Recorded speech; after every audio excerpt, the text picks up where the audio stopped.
ما روانشناس نداشتیم تو چند سال پیش. آره در ساحه دکتری هم این چیز نه، اینها همچون دکتر هم نمیخوانند. 3 ماه سرتیفیکت روانشناسی بگرفتگی هم کم نیستن. من روانشناسم گویان یک گبرو یعنی یک مصلحت رو از کجای یافتی به همه میدی و از همه پول میگیری و چند احمقم پولش رو صرف کرده نزد تو میرود. این از بیسوادی یک انسان است.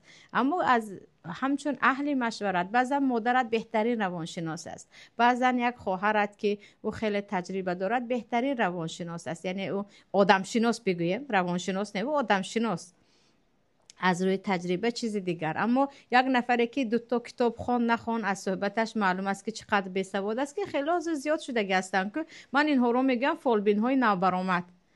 جادوگرها اگر پیشتر با دیگر نام پول مردم رو میگرفتن، اینها با نام روانشناسی پول مردم رو جمع کرده ایستادن. یک تا سیانسشون چقدر پول و چیزهای دیگر کتی. من از اینها هیچ خیری نمیبینم. اما گفتید که مثلا نه انسان چندین سال خواندگی است حتی روانشناس نباشد هم از او مصلحت بگیره، برای آنکه علم و تجربه به انسان مشورت های خوب میدهد، نه اینکه 3 ماه خوانده و من روانشناسم و دکترم و چیز دیگر گفتن.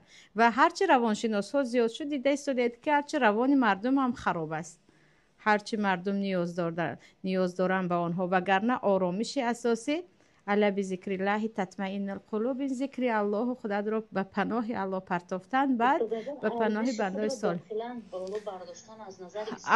خورم ارزش خود را بالا دانستن وقتی که تو مؤمنی همراهت پروردگار است و به این یقین کردی، تو از یگان کس هیچ چیز انتظار نمیشوی، از یگان انسان دوپایه. چرا؟ چون تو خودت را شناختی که ضعیف بیچاره، دیگرها را هم همین گونه میشناسی.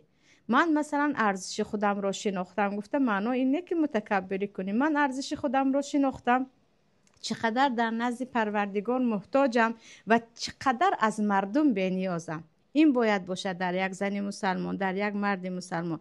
ما به الله خیلی نیاز داریم اما به انسان ها نیاز نداریم. خدای در دعای پیامبر است ولا تکلنی لنفس طرفت عینی، و در دعای صالحون ولا الی احد من خلقک، خدایا همراه من تو باش، مرا به یگان بندت وا نگذار، به خودم هم وا نگذار. سمعت سند که من خودم از این به پس از پی همه کارم میبرایم، این کار درست نه برای زن مسلمان.